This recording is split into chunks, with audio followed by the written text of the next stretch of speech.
Hello everybody, my name is LagSpike and today I'm going to be doing a ranking of the Fire Emblem games, of the ones that I've played, which is all of these except for Fire Emblem 1. Now, okay, some of you might be wondering where Quickies is, and I'm sorry, I've been trying to make the video, it's just the editing on this next one is kind of annoying, and also I've been procrastinating on it for a while, and I wanted to do something really sick on the clear, and it kind of is panning out, but I need to do a ton more calculations, and I basically need to reset a bunch of times, and like, I need to see whether it'll work out or not. But I could probably do it in a more efficient way, but I'm too stubborn to do it any other way. So this is what we're doing. Basically, here's all of the Fire Emblem games. There's no spin-offs, so no BS Fire Emblem, no TMS, no Heroes, no Warriors, nothing like that.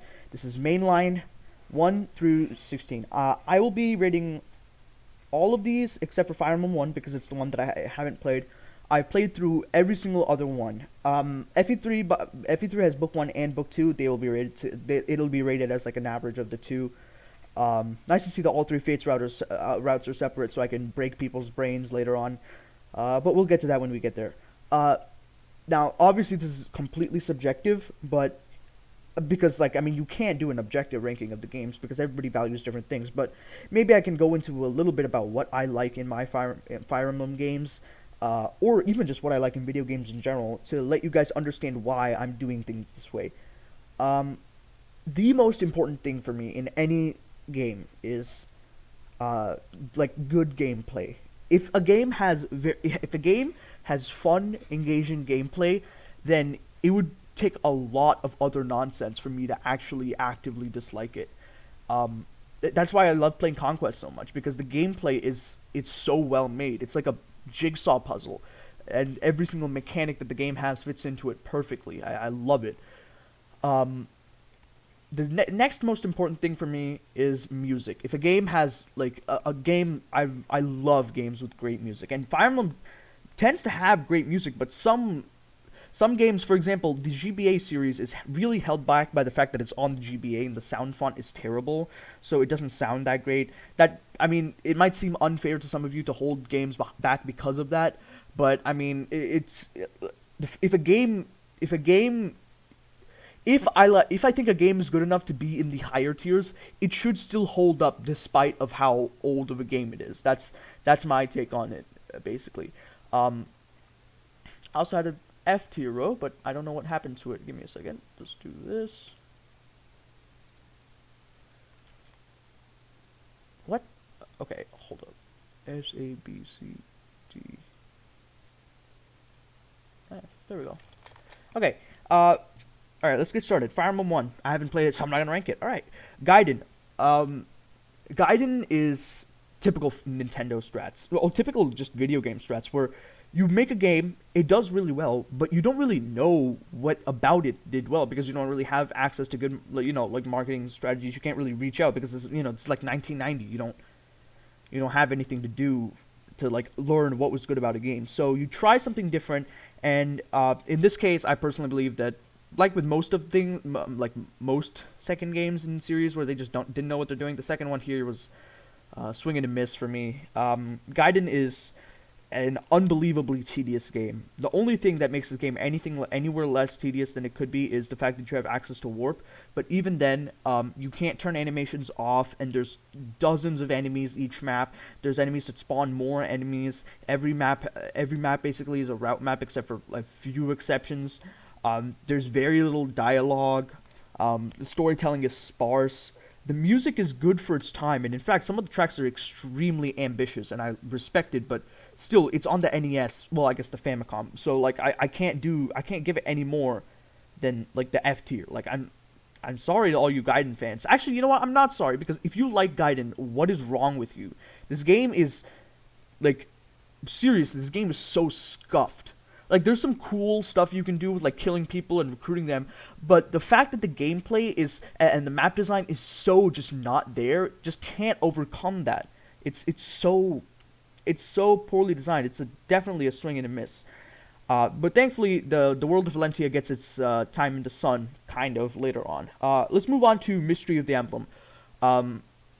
This game is sick, actually, for real. This game is the FE3 story, which is, a Harden goes insane, blah blah blah. You defeat Metis again, plus a remake of FE1 inside the game as well, and that's FE3 Book 1, and then FE3 Book 2 is the new story. I think this game is incredible. It's definitely like I'm not gonna rank it an S or A because the UI is dog shit, and bad UI is kind of a staple in like the early Fire Emblem, but still, like, this game has especially terrible UI. You need to like to select a unit to move, you need to select them, their stat screen pops up for no reason, and then you wait for a little bit, and then their movement pops up, and then you move. Like, it's not that great. And also, like, this is the sad case of the mediocre animations of FE1 like staying for too long. This game still has the bad animations before we get to the somewhat decent animations that the Yggdrasil has. So the animations just don't look that great. But other than that, the gameplay is a ton of fun. The stars are cool. In this game, they actually give you growth rates instead of stats, which I kind of like. It's definitely a bit divisive, but whatever. I don't mind at all. I think this game is the perfect game to play if you want to experience the antiquated mechanics that we no longer have. For example, like, no modern game has a single weapon level stat that you level up with, like, randomly the same as your levels. But FE1 and FE3 are the only games that do, and FE3 I think is a great way to experience that.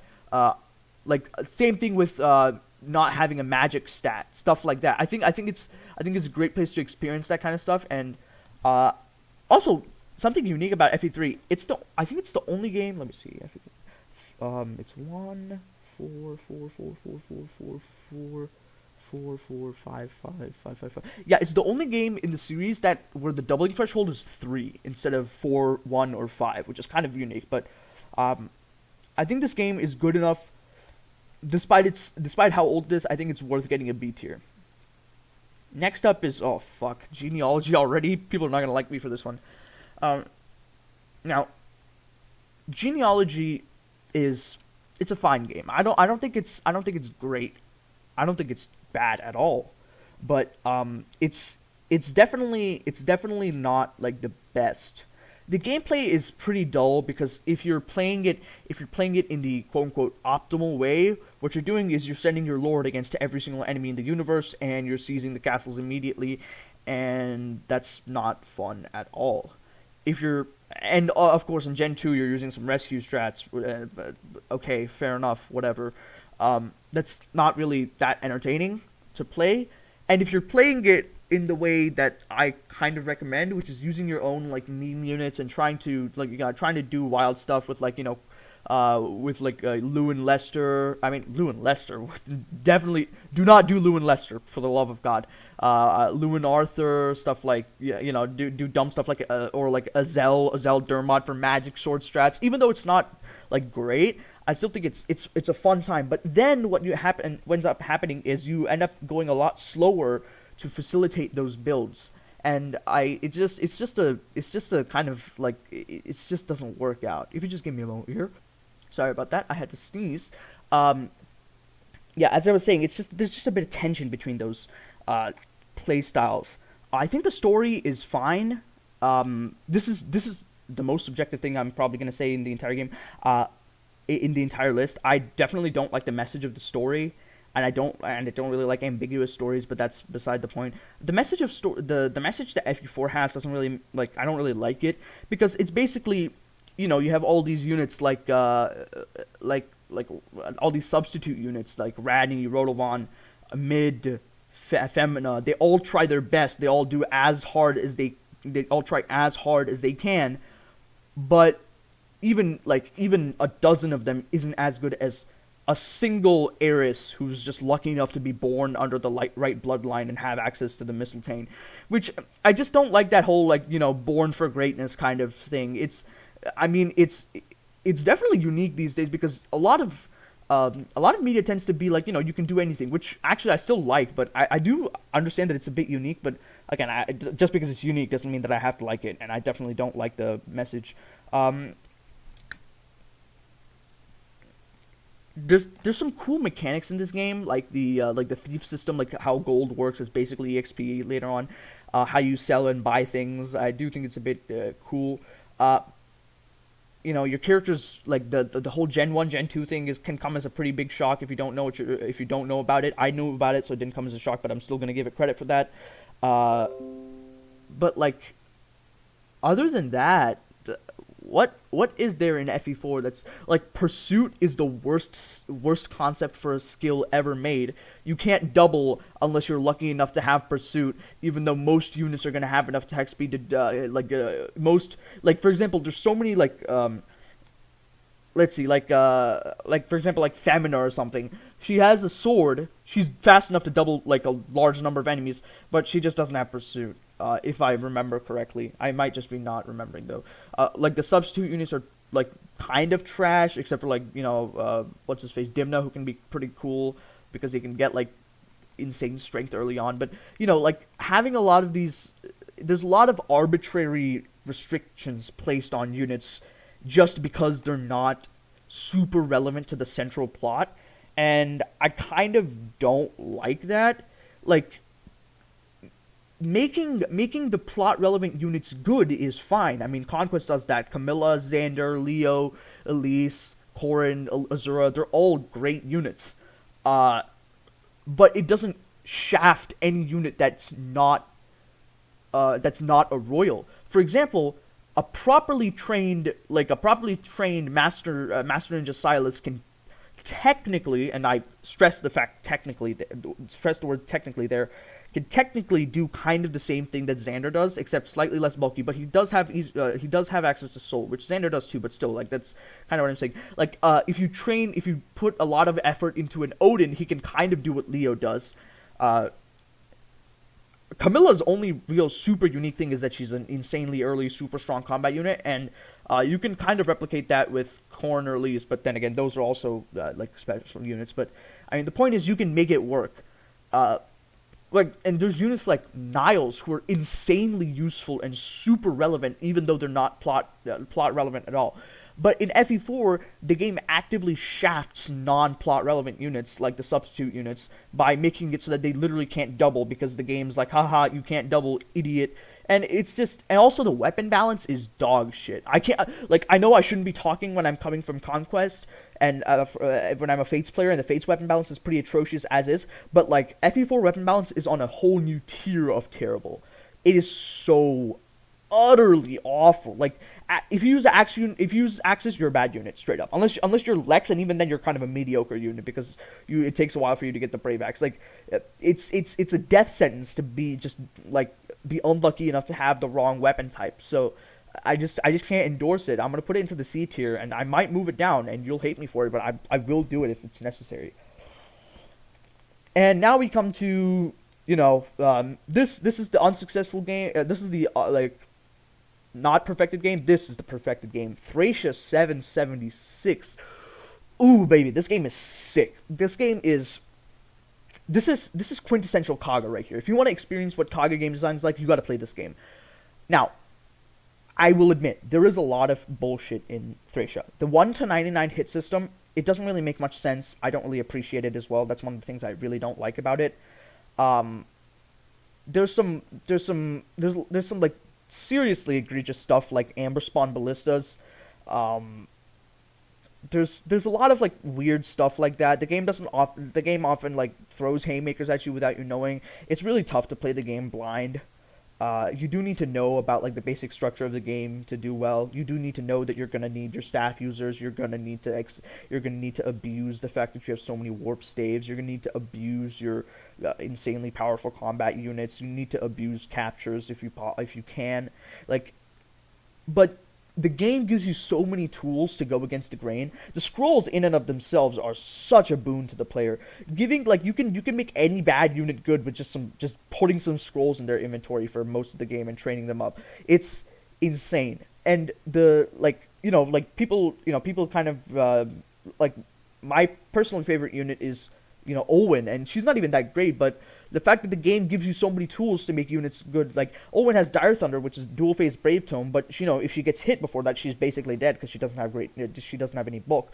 But like, you get a Vantage scroll, you can have her learn Vantage, Dire Thunder. Her hit rates are still not great, but I mean, but then you can give her an odd scroll, make her skill better, and besides, for like the first 2 chapters after her join, she still one-hit KOs enemies, so she only needs to land 1 of 2 hits.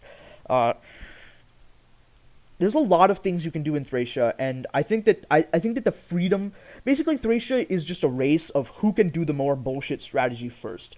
And the game tries to throw bullshit at you, you have to throw way more bullshit at it to win. And I think that that's badass, and I think I'm going to put it into A tier. I might move it up to S tier, but it depends on how it's going to work out.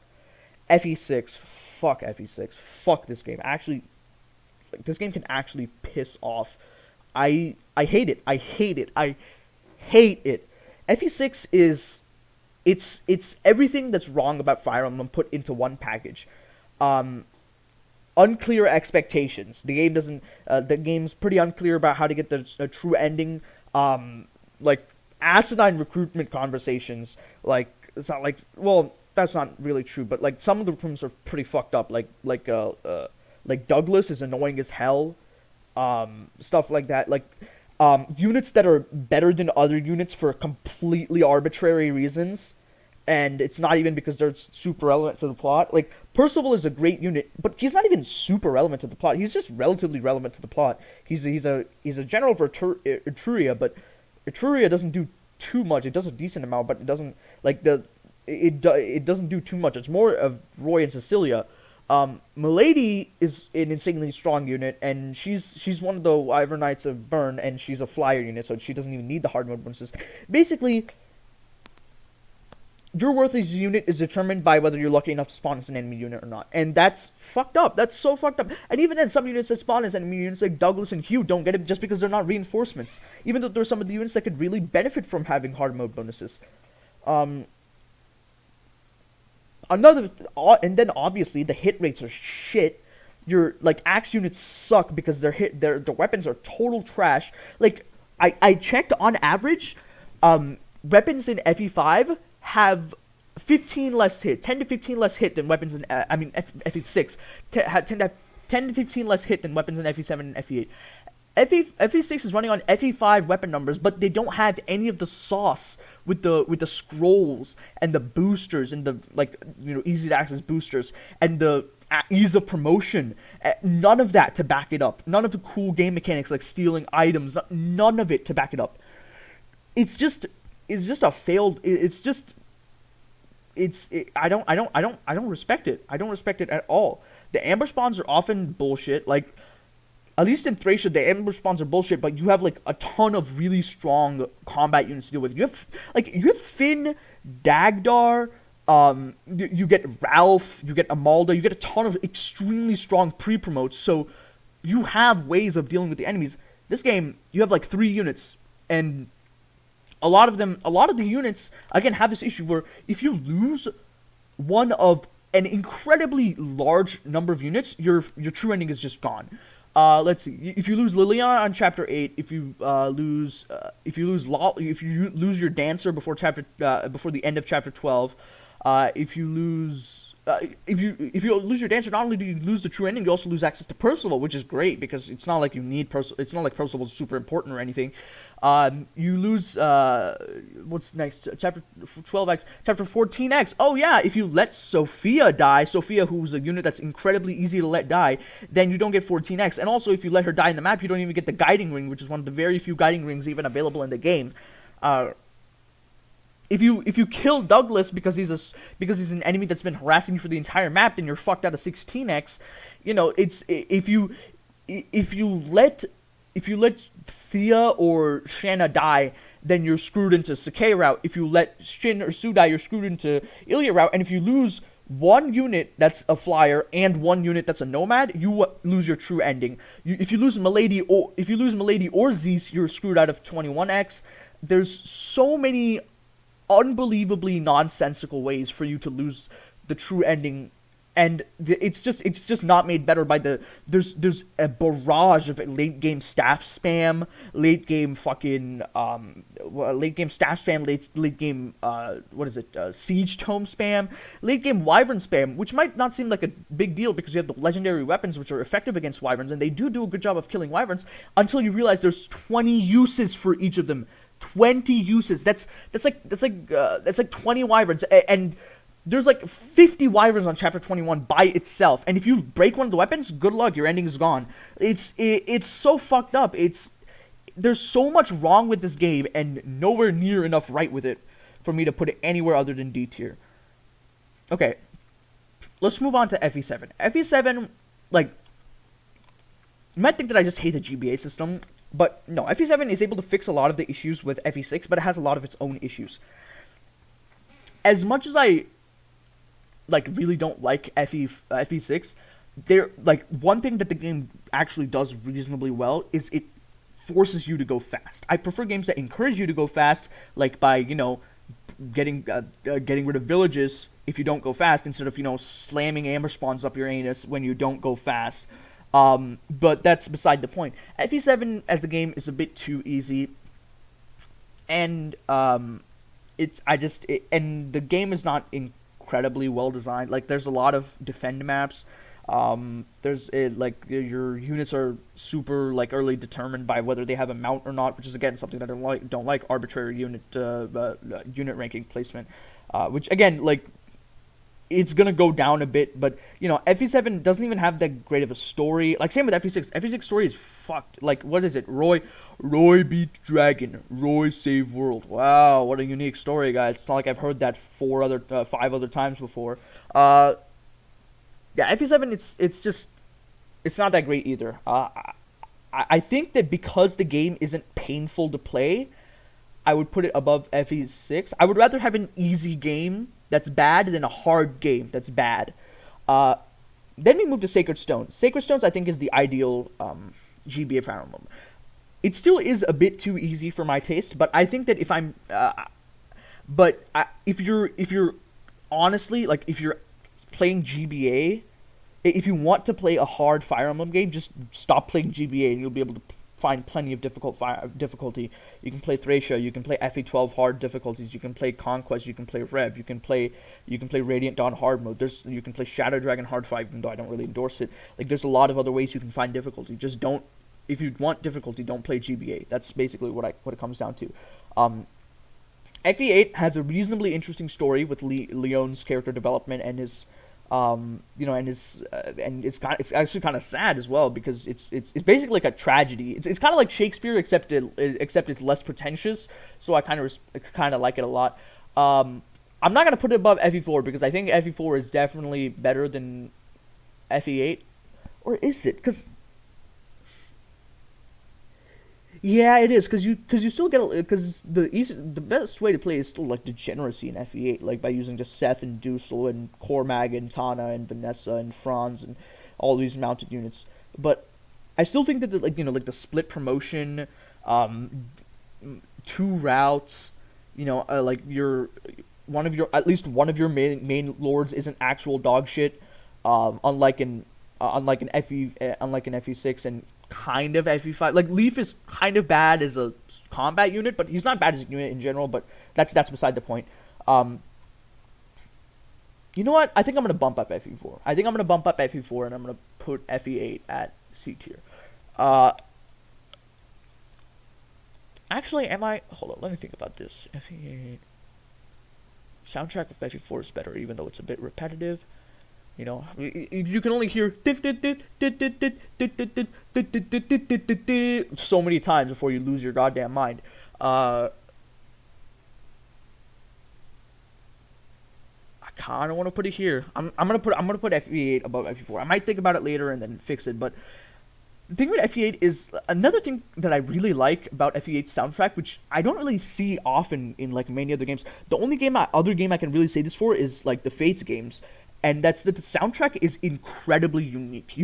I don't know the exact musical terms for it, but there's a kind of the kind of music that FE8 has. You can pick it out from a mile away. Same with Same with the Telia Saga, but those are 2 games. Same with and you know, the only other single game that I can like pick apart from a mile away is like Fates and Three Houses, because Three Houses uses unique instrumentation, which again, that's one of the things that actually is in Three Houses' favor for me. Oh baby, Telia Saga time. These are some of my favorite games in the series. I love Path Radiance and Radiant Dawn because the story is, it's basically the Fire Emblem story, but they actually did some. They tried a bit harder with the world. The world building of Tellius is by far the highlight in the series. Like I can't think of any other world that has better world building. Like you might say that the Genealogy saga, but you realize that you're in like. Okay, look at it this way. 3 chapters of Gen 1 are spent in fucking, what's it, or Nordian? Nordian? No, that's, in Augustria. And 3 chapters of, Gen 2 are spent in Thracia. That is so much wasted opportunity. You get 1 chapter in Verdane, 1 chapter in Celeste, 1 chapter in, you get 2 chapters in, Granvale, 1 chapter in, what's it called, Miletos or whatever, and then what's at the top left? I forget. Augustia, Bourdain. 1 chapter in like the Shannon place. What is it called? The Warriors of Isaac. 1 chapter in Isaac. I think like there's just not enough time. Like so much of the world building is in the Thracian Peninsula, which I think is a great, like it's a very cool place. Because of the like the dichotomy between the prosperous prosperous Leinster and the terrifying Thracia with their Draco Knights, but again, that's just one part of the world.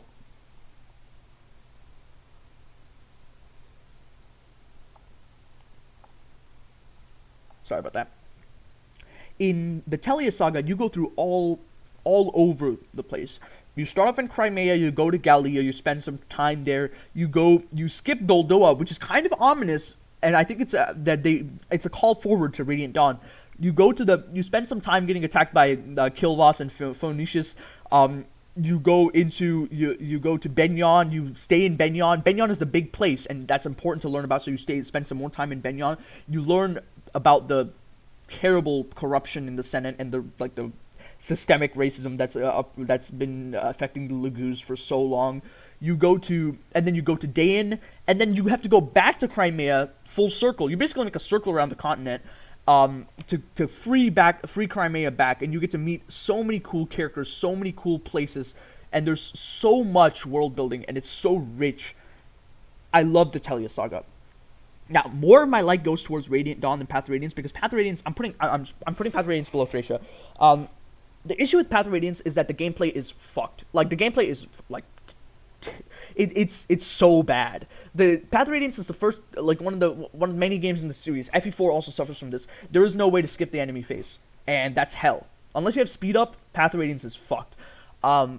Radiant Dawn, on the other hand, is a lot faster of a game. You can, like, turn off the animations, though it does take a New Game Plus for God knows what reason. Like, this is by far the weirdest New Game Plus, like unlocks in the series. But yeah, the mechanics in Radiant Dawn, I think it's my first S tier. Okay, let me talk a little bit more Path of Radiance. Path of Radiance, the music is great. It's not like God tier, but it's fine. The recruitment theme is the best though. The story is, I'd say the Path of Radiance story is better than Radiant Dawn, though I love how Radiant Dawn, you can tell in Radiant Dawn, like you can retrospectively understand that Radiant Dawn was planned while Path of Radiance was being made. Like, they were planned together, and this is a great example of how planning a sequel as you're making the original can make a great impact on a game's quality. It's actually such a shame. Like, I kind of want to put it over Thracia because the story is good, but Thracia also has a great story. Thracia's story is about, the suffering of Leinster and Leif's struggle to free it, and I think that's a great narrative, and I think it should stay there. Radiant Dawn is, like, my favorite Fire Emblem game. I love it. The soundtrack is great. The the unit diversity is immense. You get all kinds of different units. Some of them suck ass. In fact, a lot of them suck ass. But also, there's way more units than you could possibly have deployment slots for. So you just get to pick and choose who you really want to use. One thing I kind of don't like is that Radiant Dawn is a bit too utilitarian.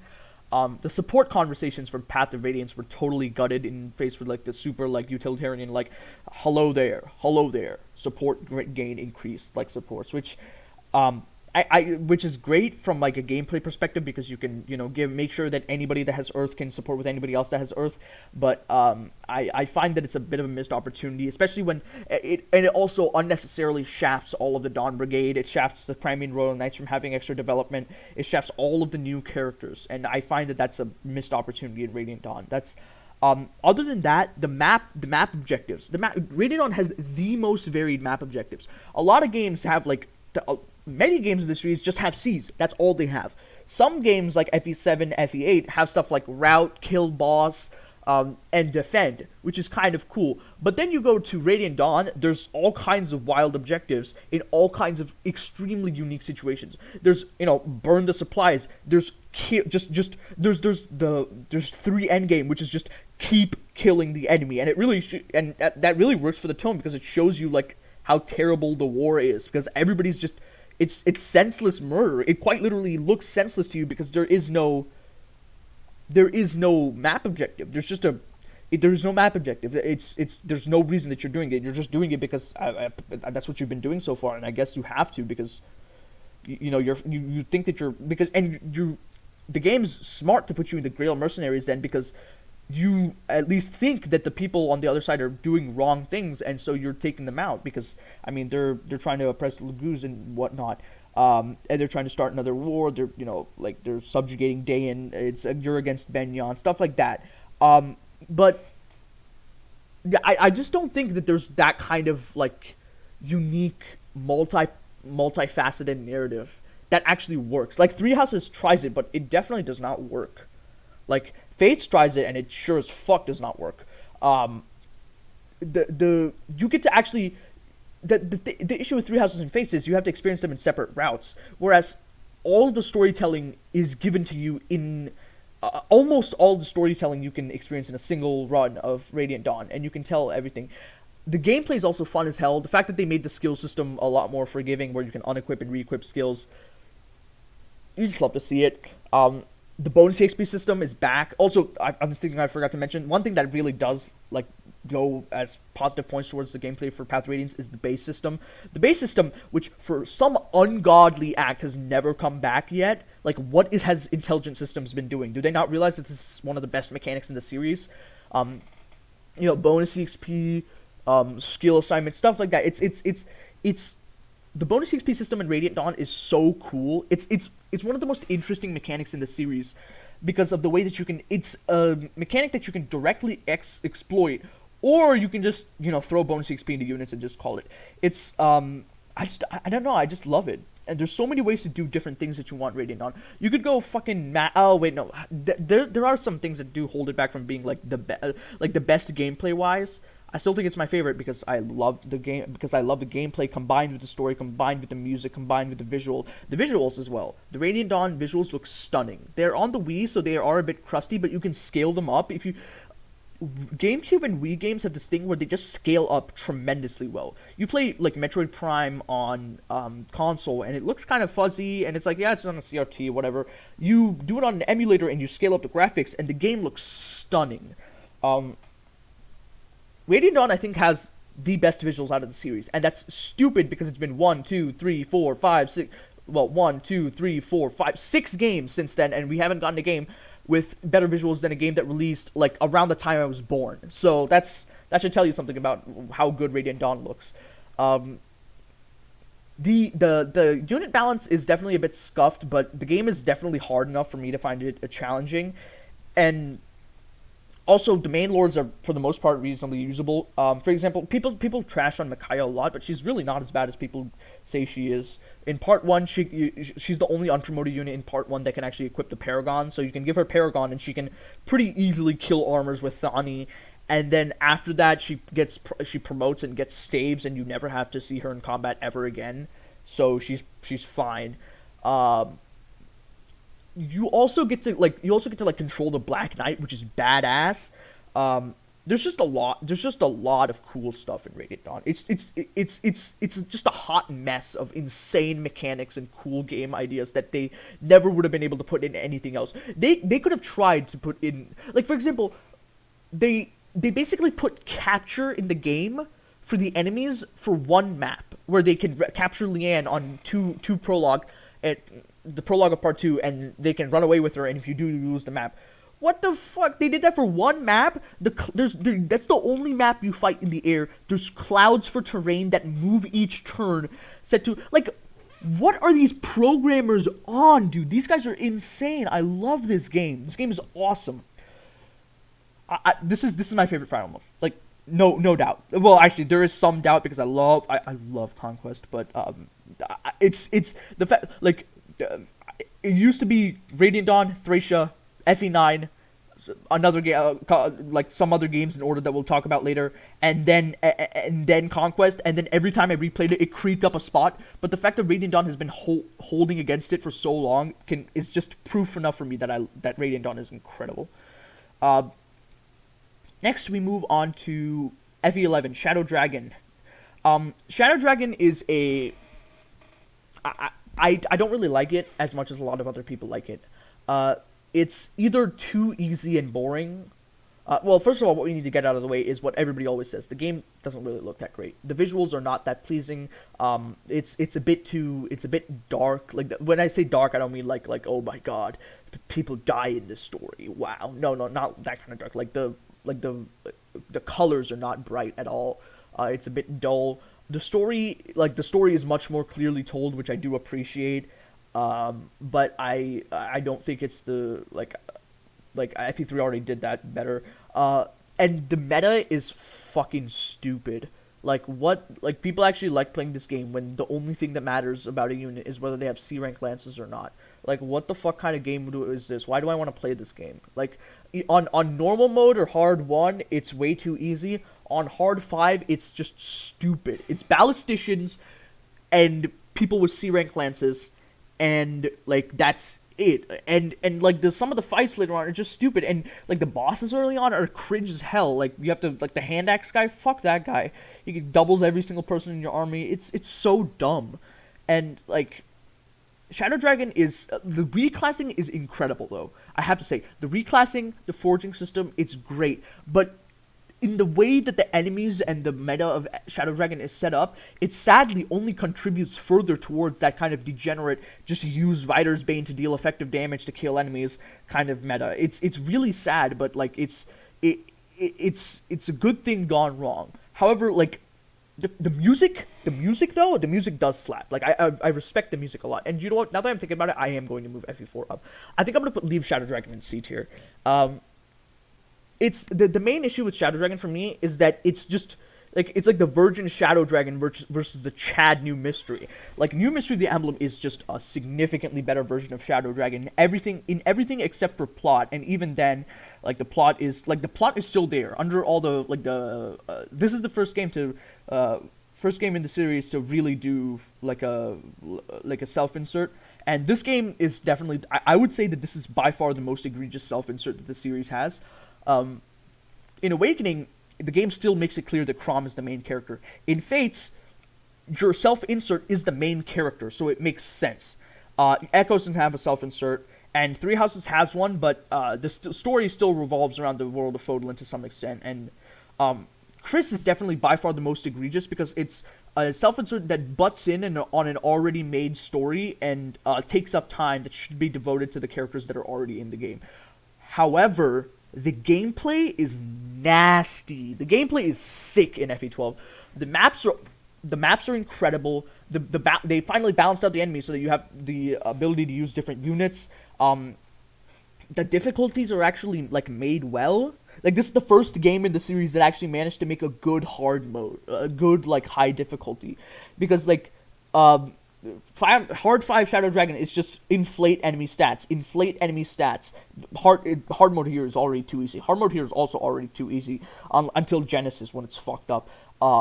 There is no hard mode here. Hard mode Radiant Dawn, again, it's definitely a bit too much of like lower EXP gain, inflate enemy stats. Maniac mode Path Radiance is terrible. FE12 is the first game to truly perfect what a hard mode should be. The EXP gain, as far as I'm aware, is not reduced. The enemy stats are increased, but it's really just their offenses. They're a lot more threatening, and some unique stuff is done. Like, for example, enemy locations are changed. The one time I don't agree with that is when they make it so that you can't recruit Ricard on turn 1, which is just a dick move from the developers. Like, that was just unnecessary. But besides the point, like that's an important thing. They make it so that wyverns have 1 to 2 range, which is kind of actually even better for you because you can use bow units like George to enemy phase them and kill them in 1 hit. Instead of being forced to use a Dragon Spear to enemy phase them because they're so fast. And still 1-hit KO them, which might not always be reliable compared to bows, which are always going to do effective damage, and also aren't as in demand, just having like a steel bow. Like the units, all of the units in this game have high growths, which might sound like that just makes like a lot of like really arbitrary good units, but no, like they're still good units. The good units are Sirius, Doga, like Paola, Katria, Sita, Marth, Chris, and like a few other units you get later on, like Wendell, like stuff like that. It's determined by it often just ends up becoming recruitment time, which is still a bit arbitrary, but what you get out of having high growths on units, actually it's not all units, like units like Aaron don't have high growths at all because obviously he's supposed to be a Jagan, but still what I'm trying to say is that like the high growths make it so that you can, this is the best game to do screw over your opponent. Like a draft race where you pick shit units for your opponents, and you can still make it work because of the sheer amount of tools that this game gives you access to. The game also gives you access to stuff like Lunatic Mode stat boosters, Rainbow Potion, which though is a limited time thing, which kind of sucks, but it's still there, the Rainbow Potion. Stuff like, base conversations to get like bonds and shit. You can get a lot of, and also, forging, which is a lot more balanced now by making it more expensive, but still, like, it's there. The fact that you can do so much with any unit in this game makes it great for challenge runs, which is something that I do take into account. Not too many of these games are great for challenge runs. I would say that FE8 is a solid challenge run game. Radiant Dawn is kind of scuffed, but, like, if you can make a Radiant Dawn challenge run work, it's incredible. FE4 is pretty fun for randomizers, but it's, again, if you don't look at a changelog, you can just get fucked over by inheritance. FE12 is the ideal, like, challenge run kind of game. You can do, like, basically anything and get away with it just because of the sheer amount of harnesses that the game has in place, even on, like, some of the hardest difficulties. I think it's a great game. I don't think it's better than Radiant Dawn because, again, the Chris really just screws over the gameplay. Also, the music still slaps. The music slaps. And also, there's a lot of, like, not only is the gameplay better than Shadow Dragon, there's a ton of Shadow Dragon maps that are just in FE12. So you can just do those maps, but also have a better time doing the maps. It's just a case of just, like, this game would be fine on its own if its Chad older brother didn't exist. Port this game over, please. Please port this game over, Intelligent Systems. I need it. Next, we move on to Awakening. I'm not putting it in C tier. I'm just putting it here to contemplate because you can barely see the top of the bottom, the rest of the games. Fire Emblem Awakening. A lot of people don't like this game. They say that it's everything that's wrong with Fire Emblem. It is the start of stuff like Waifu Emblem, which I can understand resenting, but I still think the game is great. This is the start of the Ray Kondo, I believe. Let me check. Hold up. Fire Emblem Awakening composer. Ray Kondo. Yep, Ray Kondo. That is the person that composes the music from Awakening onwards. Ray Kondo is an incredible artist. The guy is just like so good. Like, Awakening is the start of some of the most breathtaking tracks in like all of gaming. It's That's one big point in its favor. The second point in its favor is that Awakening is an easy but still can be fun game. You just need to not play Lunatic, basically. Play on hard mode, just have some fun with it, try some whack strats, and, you'll probably end up having a good time. And the story, this game has the most explosive start of any Fire Emblem. Well, okay, let's go through the Fire Emblem games one by one. Oh my god, there's bandits attacking. There's a war. We need to go fight some bandits. What's the first chapter? Let's the first chapter. Oh my god, bandits killed my village. I'm going to get revenge. Oh my god, bandits are attacking. This is the same as this one. FE3 Book 1 is the same, except there's actually some added things, because you don't know why Lorenz is rebelling, so that's actually a pretty cool thing. Oh my god, we're running from Renee Castle, but there's bandits on the way. Well, they're not, I'm pretty sure they're just hired. Prologue is, it's basically like a large introduction.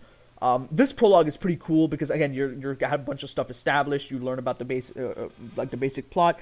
Oh my god, bandits are attacking. Oh my god, bandits are attacking.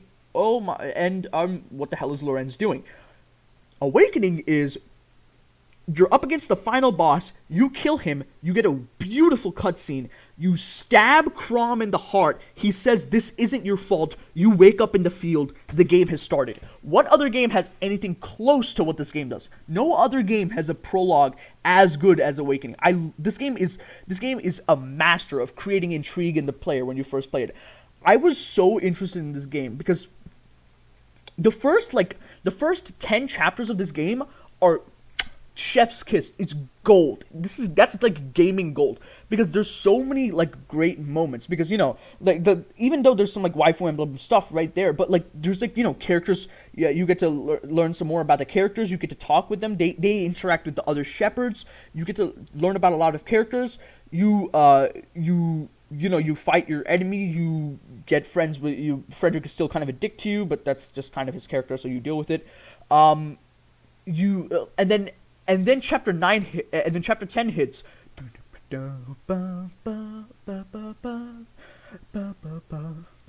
That Awakening early game is a masterclass in theming. I love it. It's going in A tier, and you can actually fucking fight me.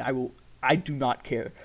The mid game is trash. The Volmark is pretty bad. It's not terrible, but it's just it doesn't really provide too much, except for establishing that it reestablishes Robin is like a valid tactician. In fact, Robin hatches more schemes in this game than Claude does in all of Three Houses, but that's beside the point. Yeah, but it's just I think that it's a callback to Shadow Dragon, but not in an abrasive way. The whole the future stuff is kind of insane when you first see it. You see Marth and you're like, who the fuck is this? Well, I knew it was Lucina, but I didn't know shit about Lucina. I was like, why is she hiding her identity? I was like, okay. And then you get the Arena Feroz scene where it's like, who taught you how to fight? My father! And then they start fighting and they go at it, and he hits her with the ether, and then the map starts. And the music, oh my god, man, I can't stress this enough. The music, bum bum bum bum bum bum bum bum bum.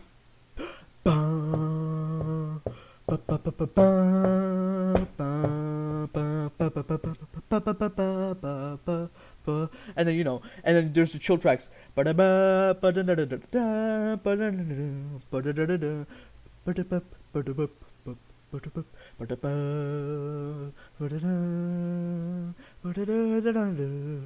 And then it just keeps going. You get great track until it's incredible. It's the start of this game is breathtaking. The end of the game is incredible. The middle game is kind of shit, but it's consistently it's awesome. This is the most awesome game. This game is the most epic game, in the literal sense. It's a tale. It's like a long tale about somebody's journey. This game is awesome. This game is just cool. Awakening is just a cool game. Then we move on to Birthright. Birthright is the worst of the Fates, worst of the three Fates games. Let me explain, okay? This is obviously only Lunatic speaking. I only play these games on Lunatic, so I don't know about hard or lower. But Birthright is fucking nonsense, by the way. So let's set the stage here, right? You're playing a reasonably easy game that's not incredibly difficult, not incredibly easy either. It's not like you can just turn your brain off and just go ham for too much of the game. You do have to think if you want to keep all the units alive, but you don't really have to keep all the units alive, but that's beside the point. You get some fun characters. You get some fun units like Azama. Azama is like one of the great main reasons why I actually would want to play Birthright, because he's a great unit to use. And then Ryoma joins, and he can solo the rest of the game. I know there's people that are like, the chapter after Ryoma's join is terrible for Ryoma because there's a bunch of lance units. Bitch, that's the chapter you get a dual katana. Don't even try to pull the shit on me. Ryoma is like an easy win for the entirety of Conquest. For the entirety of Birthright. After chapter, like, I believe it's chapter 14 that he joins. So that's like 13 chapters of like reasonably competent gameplay. But not even then, because the enemies don't really have great weapons. You get showered with a ton of gold for no reason. The only map that I really like is the map where Reina joins, because I think it's really cool. It's the map with the most potential, but there's a lot of route. The map objectives are terrible. It's just not that great. And obviously the story is terrible in Fate, so you have to make up in everything else. And Fates has a great soundtrack. Like, all the 3 Fates games have incredible soundtracks. But even then, like, you're missing gameplay. You're missing. But I haven't even talked about the most egregious part, which is that Ryoma might be able to solo chapter 14 up until chapter 27. But on chapter 27, these 3 Berserker guys show up. And these guys have, like, one of them is Swordbreaker, one of them is Tonebreaker, one of them is Daggerbreaker, and some of them are, it's like they're assorted between like quick draw and counter, and those guys will literally kill like any corner that you've built to have good 1 to 2 range, or any corner that uses the Yato is going to die to that, and any corner that uses Tomes is also probably going to die to that, and because you don't get access to any Nosferatu, you have the Horse Spirit, which is pretty reasonable, but like that map single-handedly leaves the game on a sour note. Like, that map is so bad. Like, and if you want to, like the dichotomy between chapter 27 and Endgame and the 12 chapters before that is insane, because there's so many chapters, like the map with the lava, where if you do the wrong thing, the lava floods, the Camilla map in the sewers, the Hans map, the Iago map, like, so many of those late game maps, the Shura map, late game maps are so much easier if you just have to move 1 unit and you're juggernauting through the enemies, and it's also incredibly easy to do that because of Ryoma and Corrin having incredible stats.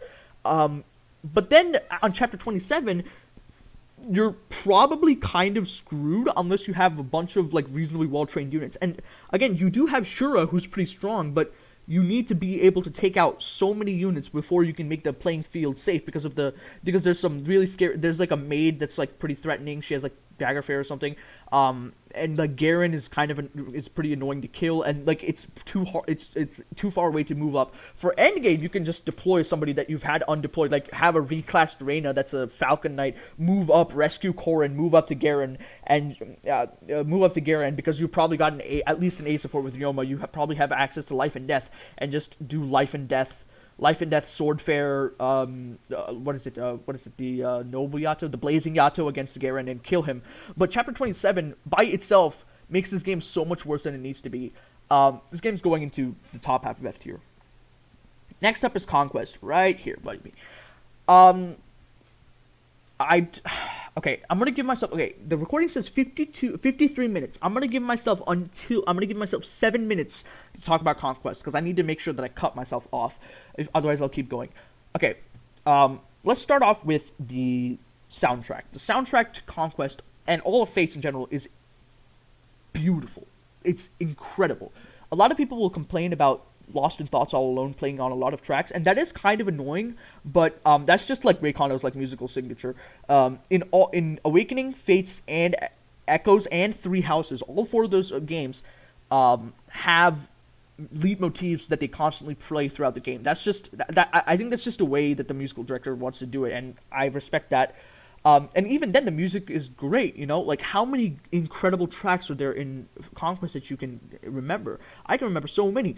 Dark Waits, you know, ba ba ba ba ba ba ba ba ba ba ba ba ba ba ba, and then it goes into No Justice, bum bum bum ba ba ba ba ba ba, you know, and then ba ba ba ba ba ba ba ba ba ba ba ba. You know, it's great.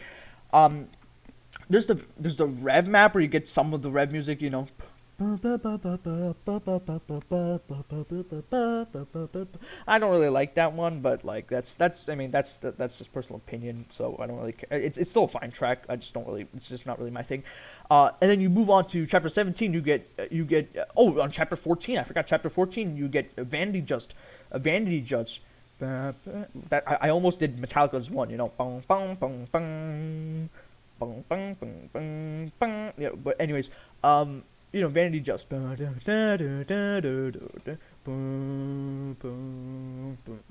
know, it's incredible. And then you get Justice Rip in probably the hardest part of the game because the enemies are promoting and they have great stats.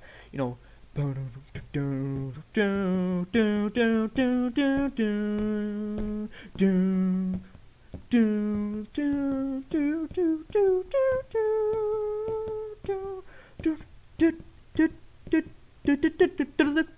then you move on to and then you get to the late game. You get a Dark Fall. It's not my personal favorite out of the late game soundtracks. I definitely do think that Birthright wins in that front. It has a light, which is way better as a late game track than Dark Fall. And then you get the end game theme, which is pretty solid for all three games. There's also the weird chapter 24 themes, bum bum bum bum bum bum bum bum bum, and then I don't really like that one. I prefer the Birthright version. But anyways, that's beside the points. That's the first point that I have to make. Is that the soundtrack is incredible throughout. Also, in the paralogs, you get access to some of the music that you wouldn't have otherwise. Dusk Falls plays in the Mosley paralogs. And then you also get Past Light on Ophelia. You know. I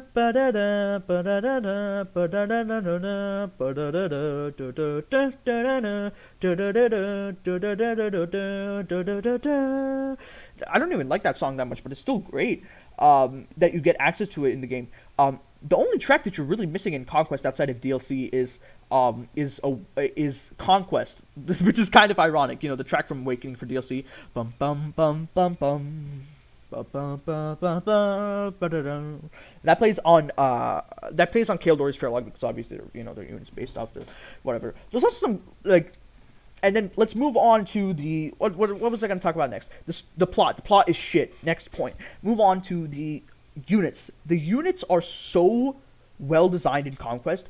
Every single unit except for Nyx and Flora, even Nyx has a purpose. Every single unit except for Flora has a purpose that's at least somewhat valuable. Like Selena can work as an early promote on chapter 10. Laszlo can work as an early promote from chapter 12 to chapter 13 to chapter 17. You have Silas, who's a great godly early game unit. Kaze, he's a dagger user with great rest to take on mages because he also has weapon triangle advantage. Benny is a great tank. He can take on chapter 19 easily. The only unit other than Zaire that can do that. Felicia and Jacob both have access to promoted classes with normal EXP gain, which is as stupid as you might imagine. You know, like there's some not all units are made equal, and it's impossible to make a perfectly balanced Fire Emblem game because that's just not, because then the game would be incredibly bland. But the fact that the units all have something that they can do means that you can if you like a unit's character. If you like somebody's character, like for example, let's say you just really liked Leo. Well, that's not really a good example. Let's say you really like Selena. You can still make good use out of Selena by early promoting her, making her a bow knight, do something. You get the benefit of having all units basically be pretty usable, and even Flora. Her whole thing is just that she's outcompeted by generic maids, and even then she's like not utterly terrible. She can still be a reasonable unit to late game deploy. But the point is that like you get the ability to do meme builds. Like if Conquest was less had worse unit balance, do you think that L Trank would be doing would be still playing this game? Hell no, he'd be onto something. He'd be onto greener pastures. But because the game is so well designed, it's great. Also, the map design. Like, I know people talk about this for a year. Oh wait, no. I have a minute to finish up. The map design is incredible. Chapters like there's 3 route maps in the game, and 2 of them are actively good route maps. I don't think, like, if you're not super familiar with Fire Emblem, you don't understand how hard it is to make an actually, like, a route map that's good. The Chapter 13 and Chapter 7 are both good route maps. Like, that's incredible. They're like, there might be like one good route map that I'm forgetting across the entire series other than that. And this game has 2. Like, there's also all kinds of great maps. Chapter 10, chapter 13, chapter 14, chapter 17, chapter 20, take it back actually. Chapter 18. All of these maps are great. I just think that Conquest is an incredible game, and it's why I make so much Conquest content, because it's great. Next we move on to Revolution. I'm not putting in C tier, I'm just putting here think. Okay. Is Rev better than Shadow Dragon? Yes. Is Rev better than F4? Yes. Is Rev better than FE8? Yes. Is Rev better than Mystery of the Emblem? Yes. Is Rev better than Awakening? Is Rev better than... Give me a second. Okay. Would I put it above Path Radiance? Yeah. Would I put it above Thracia? No, I would not put it above Thracia. So that's where I'm putting Revelation. And a lot of people, in fact, a ton of people really hate Revelation. They say that the map design is terrible. The story is awful, but that's true for all of Fate. You just have to accept it. I personally really disagree. I think that the maps are, for the most part, about as challenging as Conquest. Rev is better the better you are at Fates. If you're not that great at Fates and you're just doing like regular strats, like you're just trying to juggernaut through the game as hard as possible, and trying to like not like planning out your player phases and doing stuff very calmly. Like Conquest is gonna be like, Rev is gonna be like down here, because it's just so much worse than Conquest. The unit design, the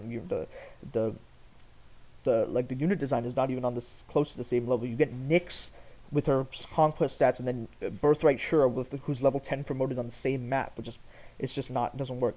But when you get to the point where you're able to like consistently figure out what you're supposed to do in any situation, get yourself out of pickles, adapt to situations, and this is probably the most important part, and that's what kind of throws people off of Rev. Once you've played the game before, that you do have to play the game once before to understand most of the stuff.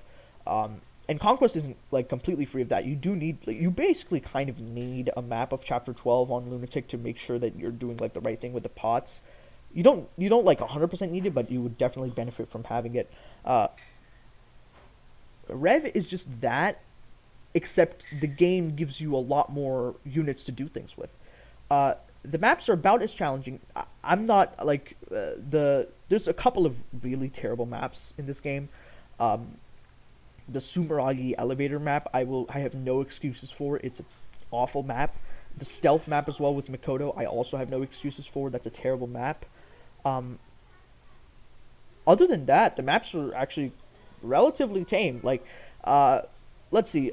There are some, like, the enemy. The main thing about Rev that gives it its difficulty is that the enemy quality is really high, which in terms of stats instead of in terms of skills. But when you look at these like side to side, Conquest enemies usually end up being way stronger because the skills are so much more impactful. A general with really high stats is nothing if he doesn't have Wary Fighter. You might do more damage per hit to a Conquest general using a hammer, but you'll be able to double the Rev general and you'll be able to kill him. So in fact, the game ends up being like about as difficult as Conquest, because there's still some enemies, like there's some enemy types in Conquest that just don't get the right kind of skills. Like heroes, they get darting blow sometimes, but heroes benefit a lot more from just having more auto levels and just being higher level. You also fight a lot more like larger variety of enemies. There's less faceless maps, which is always a positive because faceless maps are kind of boring. and you get access to a lot more units to do cool stuff with. Um, the snow shoveling map is one map that I hear people bringing up all the time, and I resent it. I resent people bringing it up so much because I want people to think about what they actually think is wrong with the snow shoveling map. What's wrong with it? It takes a lot of time. If your issue is that it takes a lot of time, then you need to stop going for all the treasures. I did a Rev Iron Man, and this was a blind Iron Man, and it was after I did Birthright and Conquest, but like to be fair, like 60% of my units were dead, so I feel like that's a fair trade in exchange. I got through that map in 3 minutes. I counted 3 minutes. If you have an issue with that map, just go faster. Seriously, it's not that hard. And the game, again, Fates doesn't do ambush spawns, so it's not like there's something that's going to super blindside you until you hit the elevator and the stealth map. Those maps will blindside you, and that's where you have to be super careful. Other than that, this game is great. It's everything. The game still has all of the game mechanics that Fates has. It still has all of the great music that Fates has, though it has a bit more Valor music, which I don't really care for too much. But still, it still has all of the great music that Fates has. I love that. Okay, I love that part in chapter 19, I think, which is I forget what it's, chapter 19 or chapter 20. It's the chapter right before you head into Vala, where there's an insane number of enemies and it looks super scary, and then Xander and Leo join, and then yeah, until then it was Vanity Judge, and then the music switches. That's such a cool moment. Also, having another map where you can't go back to deployment is actually way cooler in the mid-game map than in an end-game map, because end-game maps can often be a lot harder and a lot more annoying, especially in Fates, because end-game in Fates does not mess around. The end game in this game, by the way, is the best part. Like, the end game is actually like way more fun than Conquest and Birthright end game. Like, if we were talking about like in terms of end game, Rev would be like up here, Conquest would be like down here, because Conquest end game is just messed up, man. What else is there to say? Like, the units that you have access to are so like cool, unique. There is a lot of like unit balance issues, but again, as I said, this game is a lot better the better you are at Fates. So if you're good enough at Fates, you can take level 7 Setsuna and make her work after you get her in chapter 19 or whatever, because of your like, if you care enough.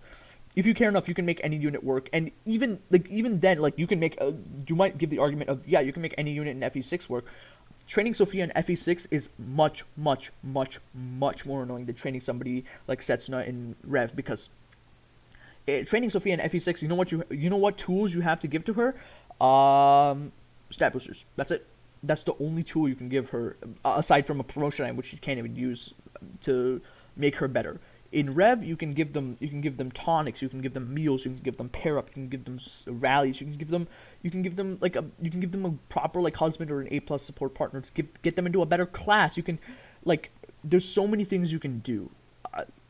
Like with Setsuna, she's still in a really good class with Archer, and Archer the sniper. I would just you can just give her like an Arthur pair up or something, or I guess like a Hinata pair up. Hinata hold up, give me a second, let me just pull this up, see what the stats look like.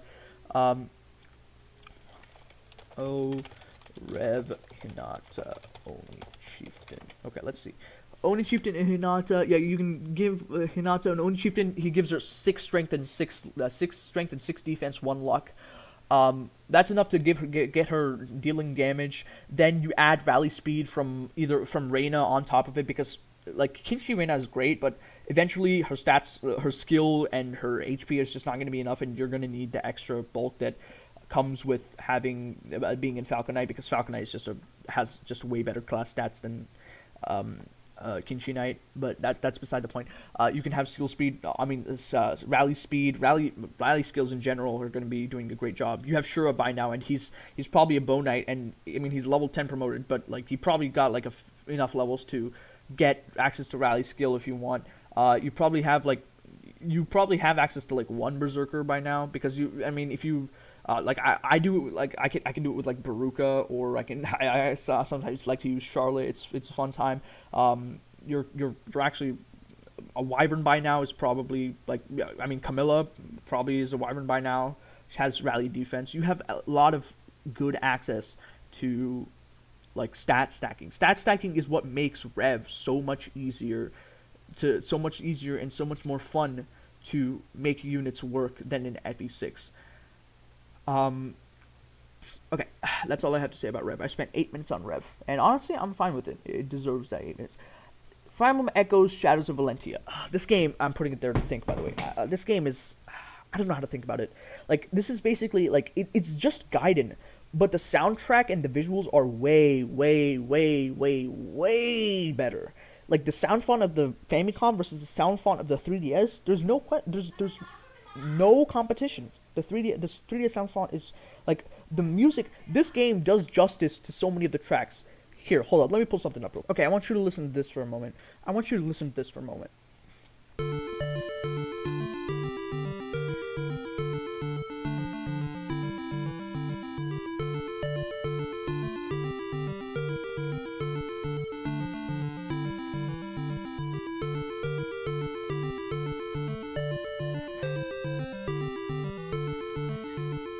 That's the first 20 seconds of Land of Sorrow from Gaiden. Now, give me a second. This is the map theme for Shadows of Valentia. That same exact song, but remade.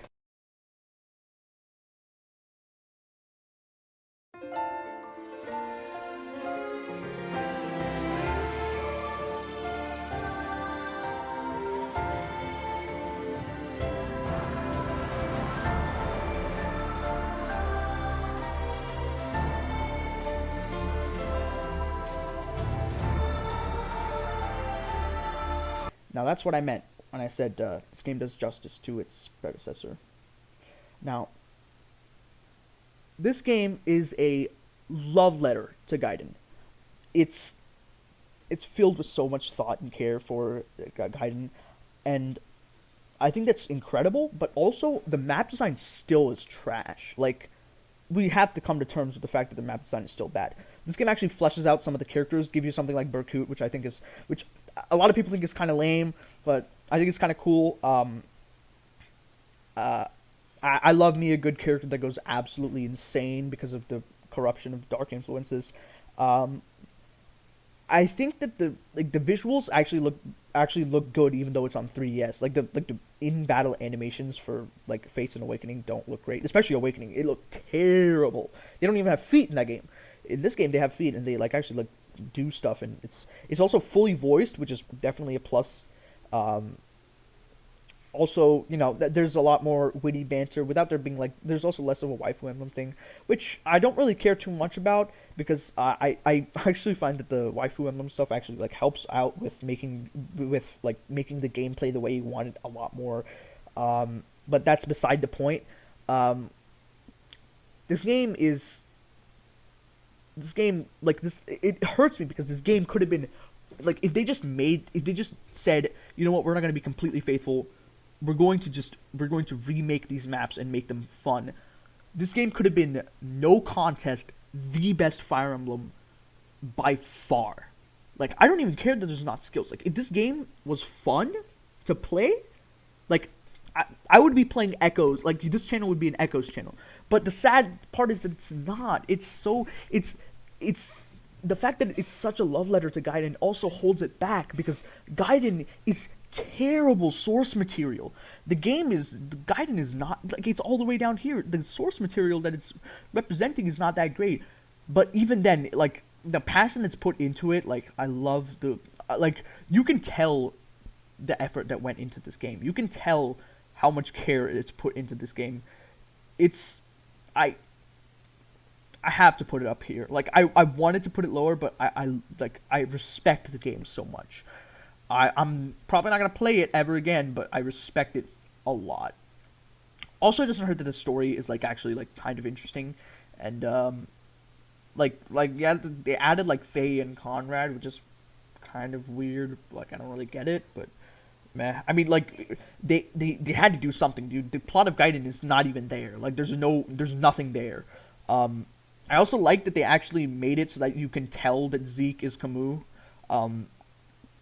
because like the portraits also, there's still like the repeated enemy boss portraits, which I actually find kind of charming. I actually think it's kind of funny, but it's definitely a lot less egregious than how it happens in FE4, where like every other boss is a generic portrait.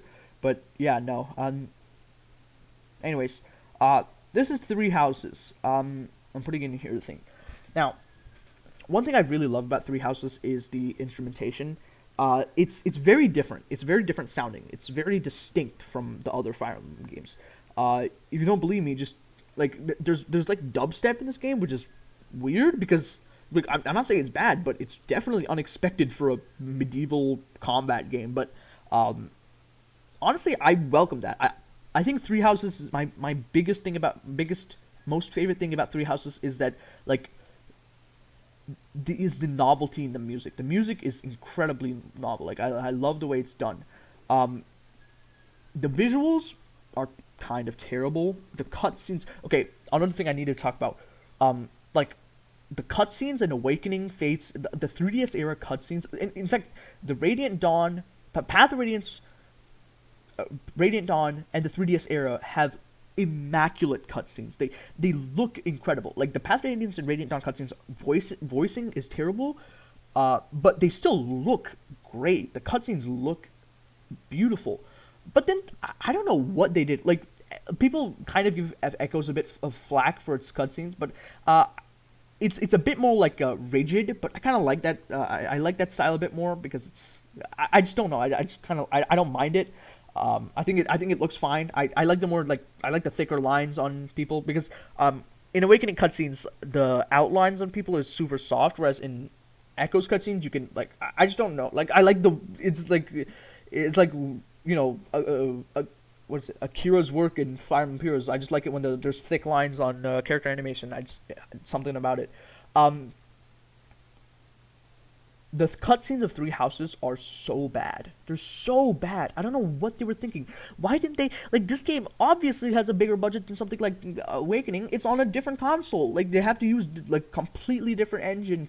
So why didn't they just put some more into the budget for the cutscenes, man? We don't need to have... Like, this game is 100% voiced, which is insane, by the way. Like, I'm not gonna give him flack for that. Like, the voicing is great, the voice acting is incredible, and the amount of it is insane. But I still think that the amount of voice acting that's in Echoes is, personally, for me, that's more than enough. Like, there's some like extra stuff that I wouldn't mind voiced, but like most of the stuff that's important in the game that's like relevant to the plot is voiced in Echoes, and that's more than enough for me. Three Houses I think puts a bit too much into VA, even though the VA is great, and also like the auto text. I learned this after I played like Danganronpa and Persona and a lot of other like text driven dialogue driven games. Like if you press the auto text scrolling button, it takes a year for the text to go away, and go to the next box. But in Three Houses, it's actually relatively quick, and that's something that is very niche, but I really appreciate. The cutscenes look terrible. The voice acting is good. The character writing is, I would say character writing in Three Houses is almost the best in the series. I think the character writing of like for example something like the Yogura Saga or the Telly Saga is slightly better, but it's honestly like it's the character writing there is more inconsistent. There's some great characters like Finn and like obviously like Leaf, Ike, like Valencia, yeah, even people like Peleus to some extent. Like they're like reasonably well written, but every single character in Three Houses has at least something going for them, except for Bernadetta and Marianne. Well, no, Marianne at least has something going for her. She has like some reasonable reasoning, but yeah, no, every single character that's not named Bernadetta has something going for them. The gameplay is where this game falls short. The first run of Three Houses is fine. Like you're having fun. The second run of Three Houses, you're like, okay, this is kind of yeah. I mean, I'm having fun. The third run of Three Houses, you're like, oh my god, I have to do part one all over again. Like the Three Houses, the issue is that it takes a long time. obviously, like we make the jokes about loading screen simulator, but yeah, like in the hour-long speedrun, a lot of it is loading screens. The game is not really well optimized. They kept partnering with Koei Tecmo, who are the people they partner with Warriors with. And that means that like you can like zoom in battle, and like to be fair, like every single map, if you zoom in, the background is incredibly well detailed. It looks beautiful, but that means that there's like 40 maps in the game total, and that's no good. That is no good. You need to like straight up the zoom in feature is great, but not only do people not use it, but it also results in there being less maps, which is and more maps is really important, but. That's beside the. That's one of the reasons why the gameplay of Three Houses I think falters a lot. Another reason is that the mechanics are kind of like the monastery is definitely pretty boring. Like there's some fun stuff you can do in the monastery, but yeah, it does get like pretty repetitive after once you get like your late game professor points, you're just like, oh my god. Go to the monastery, go check the plants, replant the plants, go to the dining hall, make sure everybody gets to max motivation, go to the sauna, maybe do some stuff there, go fishing for a while if I really want to, go do some the random quests that they have up on the board, do the tournament, and then go back. Like it's just really like it's really monotonous. Three Houses does have a decent amount of like freedom in classing, but I would say that it's definitely falls short of something like Fates. One thing that I really don't like about Three Houses is that it's got gender locked classes, which is like I think I thought we got past that for the most part in Conquest. The only base game Conquest gender locked class is Priestess and Shrine Maiden. Priestess and Great Master, and even then they're like just the same class except one of them uses one of them uses Yumi's, one of them uses Naginata's. Three Houses has so many gender lock classes. Like I can't turn Felix into a Falcon Knight, which sucks.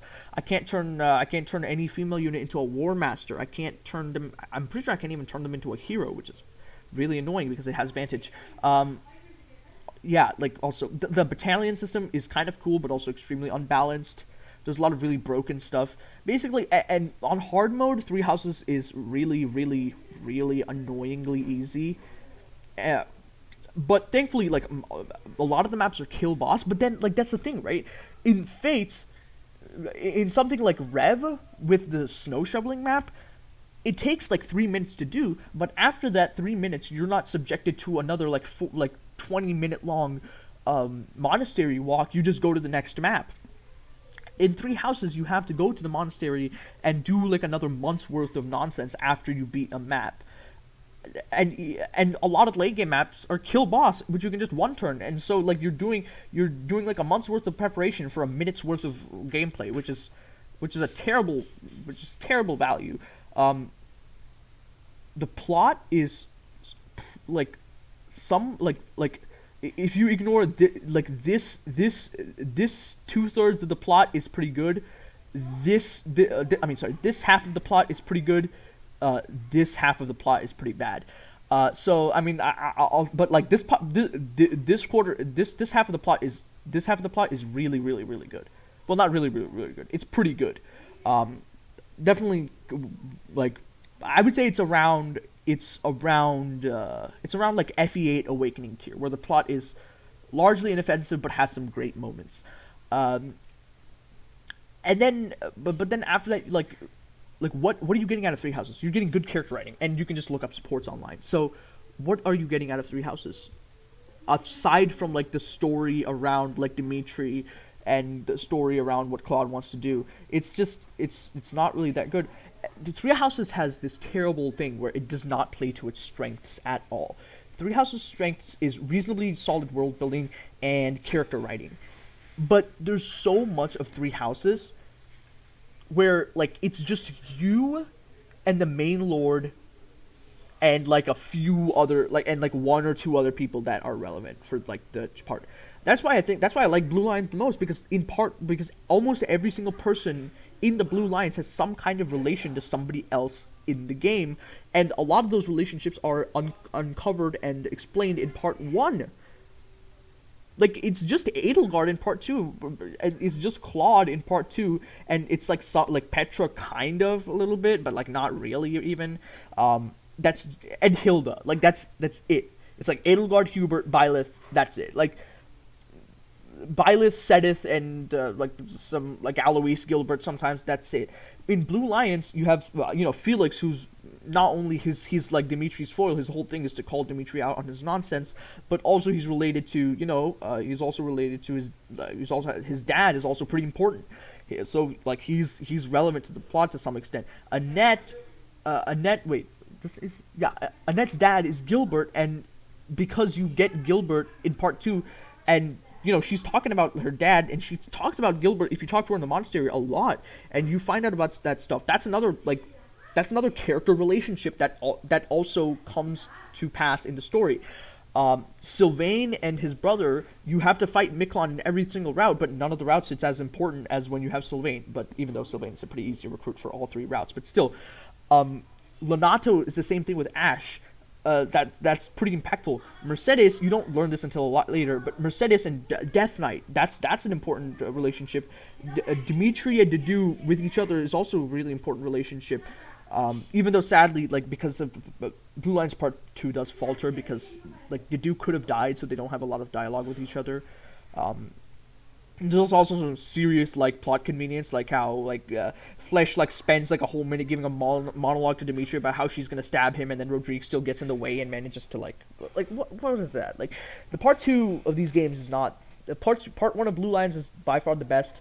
Part 2 of Golden Deer I think is the best, but even then the gameplay is not that great. Like you can't do basically anything you want with any unit the same way you can do in Fates. The skills are pretty cool, and I do like the way that you can stack skills, but again, because of the general lock classes and a lot of like other arbitrary restrictions, you can't really do anything that you want. A lot of the maps just end up being like, warp your unit up, even on maddening. It's just like early game is like really annoying. Chapter like Hunting by Daybreak is fucked up. I beat Blue Lions Maddening, no new game plus. And I had a little bit of fun. Like, doing really dumb stuff with some units is pretty fun. Like, I will be putting it in the B tier. I want to put it over Echoes. I think I'm going to put it right here. Okay, now some refactoring. Move that up. Honestly, put Birthright. Gaiden isn't even on the same tier.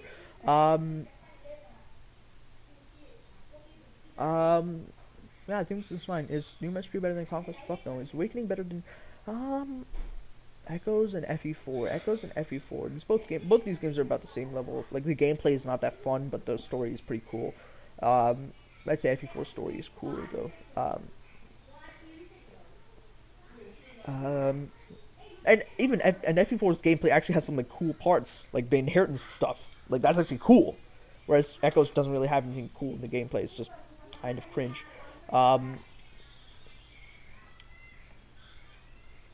Actually, I think I'm gonna put Sacred Stones above Three Houses. Am I gonna put Sacred Stones above FE3? I think I am. Yeah, the UI. I really need to reconsider because the UI of FE3 really just is that bad. No, you know what? I think we're done. Thank you guys for watching. I hope you guys enjoyed. If you did, leave a like. Leave a comment if you want to see me do anything in the future. I'm sorry, the quickest video will be up eventually. I'm just really lazy. I'll see you guys next time. Have a good day. Bye.